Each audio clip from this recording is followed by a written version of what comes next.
आज हमारे साथ बात करने के लिए मौजूद हैं तुषार अविराज। तो आइए इनसे कुछ सवाल है जो इनसे करते हैं। पहला सवाल है कि जो उत्तराखंड में आप यहाँ देख रहे कि यूसीसी वहाँ पे लागू हो चुका है, उसके बारे में क्या कहना चाहिए? देखिए, ये यूनिफॉर्म सिविल कोड जो है वो एनडीए इससे पहले जो पूर्व में चुनाव हुआ है उसमें इन्होंने घोषणा पत्र में भी लिखा था कि जब इनकी सरकार बनती है तो वो यूनिफॉर्म सिविल कोड जो है लागू करेंगे। और इन्होंने जो है उत्तराखंड राज्य से जो है एक्सपेरिमेंट के तौर पे एक राज्य से शुरुआत किया। वहाँ पे उत्तराखंड में भाजपा की सरकार है और एक राज्य में एक्सपेरिमेंट करके कि वहाँ पे इसको लागू करने के बाद क्या उसका प्रतिक्रिया होता है सभी लोगों के द्वारा, उसके बाद जो है इसको पूरे देश में लागू करने का प्लान है। तो ये यूसीसी पे मैं सिर्फ यही बोलना चाहूँगा, सबसे पहला चीज़ तो ये कि देश में इसके अलावा भी बहुत सारा मुद्दा है जिस पे कि काम करने की ज़रूरत है। जैसे कि बेरोज़गारी दर अगर हम देखेंगे तो आज अगर हम लोग नंबर में बात करेंगे तो 20 करोड़ से अधिक युवा जो है वो बेरोज़गार है। तो सरकार जो है इस तरफ कदम उठाती ही नहीं है कि कैसे जो है रोज़गार दिया जाए। रेलवे विभाग जो है वो सबसे ज़्यादा वैकेंसी जो है निकालता है, लेकिन रेलवे में जो है बहुत सारा सीट जो है खाली होने के बावजूद भी जो है वैकेंसी नहीं निकाला जा रहा है। इसके बाद भी आप सोच सकते हैं कि 2014 से जब मोदी पार्ट 1 या मोदी 1 का जब सरकार आया था उस समय से अभी तक 10 साल होने को है। और जैसा कि इन लोगों ने वादा भी किया था कि 2-2 करोड़ रोज़गार देंगे, लेकिन रोज़गार तो दिया नहीं गया, जिसके परिणाम स्वरूप आज 20 करोड़ से अधिक युवा बेरोज़गार है। तो ये सब चीज़ के लिए इन लोगों को काम करना नहीं है, तो यूनिफॉर्म सिविल कोड के लिए काम करना है। अब जब ये यूनिफॉर्म सिविल कोड का बात है और जिसको टारगेट करने के लिए ये इस बिल को एक्ट बनाया गया है यूनिफॉर्म सिविल कोड को, वो मुस्लिम है। और जब मुस्लिम महिलाएं और मुस्लिम लोग जब चाहते ही नहीं थे कि यूनिफॉर्म सिविल कोड बने, तो फिर क्या ज़रूरत था यूनिफॉर्म सिविल कोड जो है उसको लागू करने का।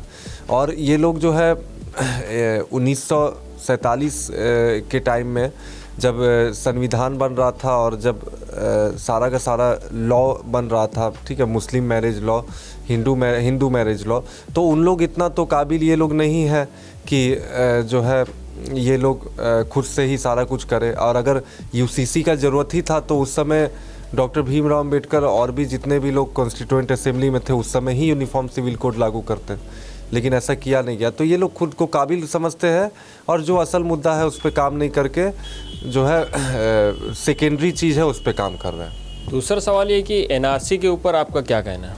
एनआरसी के ऊपर भी मेरा सेम वही चीज़ कहना है जो मेरा यूसीसी के ऊपर कहना था। ठीक है, अभी तो इन लोग दावा ऐसा करते हैं कि जो 22 लाख से अधिक जो वोटर थे जो कि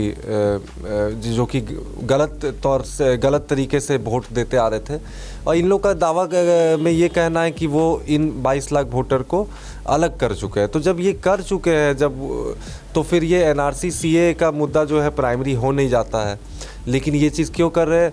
फिर से वही बात है कि चुनावी एजेंडा में था तो इन लोगों को दिखाना है।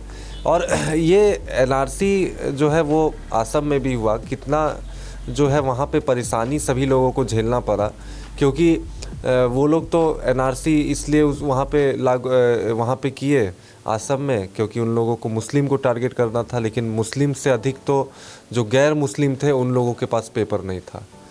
तो अगर एनआरसी लागू होता भी है तो इसमें वो लोग भले इन लोगों का टारगेट मुस्लिम हो, लेकिन मुस्लिम से कहीं ज़्यादा जो है वो टारगेट में नॉन मुस्लिम आ जाएंगे अगर एनआरसी लागू होता है। शॉर्ट में बता दीजिए ना, एनआरसी है क्या? एनआरसी क्या है? देखिए, एनआरसी जो है वो एक तरह से वो एक डेटाबेस इन लोग तैयार करना चाह रहे हैं कि कौन लोग जो है यहाँ के एक्चुअल में सिटीज़न है, क्योंकि इन लोगों का मानना है कि बहुत सारे इनलीगल इमाइग्रेंट बांग्लादेश से या फिर म्यांमार, चूँकि म्यांमार का जो बॉर्डर है वो पूरा खुला हुआ है 1500 किलोमीटर तक, तो उसके रास्ते से भी बहुत सारे इनलीगल इमाइग्रेंट आते हैं, नेपाल के रास्ते से भी आते हैं। तो इस तरह से जो इनलीगल इमाइग्रेंट आते हैं उन लोगों को जो है डिटेंशन सेंटर में डालना है, और जो बाकी सब जगह जैसे कि जो मुस्लिम बहुल राष्ट्र है जैसे कि बांग्लादेश है, पाकिस्तान और अफ़गानिस्तान है, वहाँ से जो नॉन मुस्लिम लोग हैं जैसे कि सिख है, हिंदू है या बौद्ध है, तो इन लोगों को जो है, इन लोगों को अंदर लाना है, इंडिया में लाना है। लेकिन यही चीज़ ये लोग गलती की कि इसमें जो है मुस्लिम को अलग कर दिए, क्योंकि अगर इसको लागू भी करना था तो सभी लोगों के लिए समान होना चाहिए था। देश हमारा सेक्युलर है और जब देश का संविधान सभी लोगों को बराबर मान रहा है तो भाजपा कौन होता है तय करने वाला कि किन लोगों को एनआरसी से बाहर रखा जाएगा और किन लोगों को उसमें इंक्लूड किया जाएगा।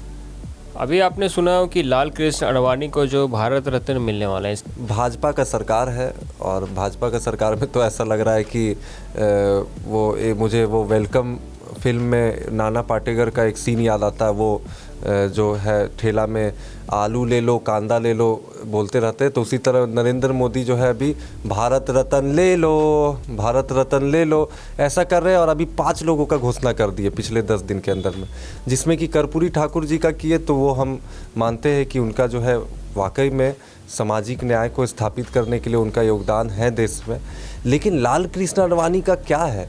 लाल कृष्ण आडवाणी अगर मिलना भी चाहिए था तो भारत रत्न नहीं, भाजपा रत्न मिलना चाहिए था, क्योंकि पहले जो है 2 सीट में थी जनसंघ या भाजपा हम बोल सकते हैं, तो 2 सीट से जो इंक्रीमेंट हुआ और विपक्ष में सबसे बड़ा पार्टी जो है भाजपा बना, उस चीज़ में हम देन बोल सकते हैं कि लाल कृष्ण आडवाणी का है। लेकिन भारत रत्न उन लोगों को मिलना चाहिए जिसका कि राष्ट्र में मतलब कि पूरे देश में कोई ऐसा योगदान हो जिससे कि सारे लोग प्रभावित हुआ हो। लेकिन ऐसा तो है नहीं। लाल कृष्ण आडवाणी जो है सिर्फ और सिर्फ भाजपा को विपक्ष का सबसे बड़ा पार्टी बनाए। और 1989 में जब मंडल कमीशन लागू किए थे वीपी सिंह जी, जो कि जनता पार्टी के थे, उस समय के प्रधानमंत्री थे, तो वो जब उस समय में क्या हुआ कि SC ST OBC और जनरल सभी लोग जो है अलग अलग होकर के सभी लोग अपना अधिकार को समझने लगे, क्योंकि मंडल कमीशन का बात हो रहा था। तो उस समय जो है उस जो एक्चुअल चीज़ जो कि सभी लोगों को समझ में आने लगा था, उससे भटकाने के लिए और हिंदुओं को एक करने के लिए ये जो है राम रथ यात्रा निकाल दिए, जो कि क्या था, वो एक तरह से वो एक छल था कि जो एक्चुअल लोग सभी लोग अपना अधिकार जान रहे हैं उससे भटक करके सब राम मंदिर के तरफ में जो है सबका ध्यान चल जाए। और उसमें जो है लाल कृष्ण आडवाणी सफल भी हुए। उसके बाद से जो है भाजपा 2 सीट से आज जो है 370 सीट लाने का बात कर रहा है। तो इसमें हम मान सकते हैं कि लाल कृष्ण आडवाणी का योगदान है, लेकिन देश के लिए योगदान कुछ भी नहीं है, 0। आखिरी सवाल है कि अभी आपने देखा कि मुफ्ती सलमान अजहरी के उनके जो बयान है उसके ऊपर उनको 2 जगह मुंबई और गुजरात में FIR दर्ज किया गया और फिर उनको अभी हिरासत मिली है। मुफ्ती सलमान जी का हम वीडियो देखें, ठीक है, तो वो वीडियो में जो है वो हिंदू शब्द का इस्तेमाल नहीं किए, ठीक है। वो वीडियो में जो भी बोले हो, अब उस चीज़ को अगर लोग इस चीज़ से जोड़ करके देख रहा है कि वो जो है हिंदू को टारगेट किए, तो फिर जो है इसके लिए तो कुछ बोला जा नहीं सकता है। और वैसा लोग जैसे कि हैदराबाद में या तेलंगाना स्टेट में जो टी राजा है, उसके बाद फिर और भी भाजपा के बहुत सारे नेता है, जैसे कि इसमें एक दिल्ली का भी एक कपिल है, ठीक है। तो ये लोग जो खुलेआम जो है मुस्लिम शब्द का इस्तेमाल कर लेते हैं, या एक नित्यानंद करके कोई स्वामी ऐसे करके नाम है, ठीक है। हमको तो उन लोगों का नाम भी बहुत अच्छा से इसलिए नहीं मालूम है क्योंकि हम उन लोगों का वीडियो भी देखना नहीं पसंद करते हैं।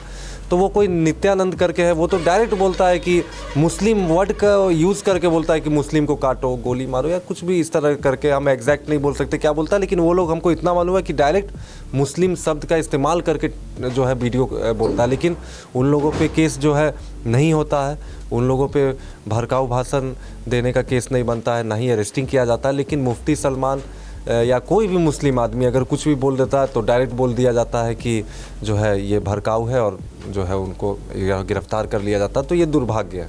एक तरफ में जो है भाजपा UCC लागू करती है और दूसरी तरफ में जो है यही लॉ को जो है अलग अलग तौर से जो है ट्रीट करती है, मुस्लिम को अलग तरीके से, हिंदू को अलग तरीके से।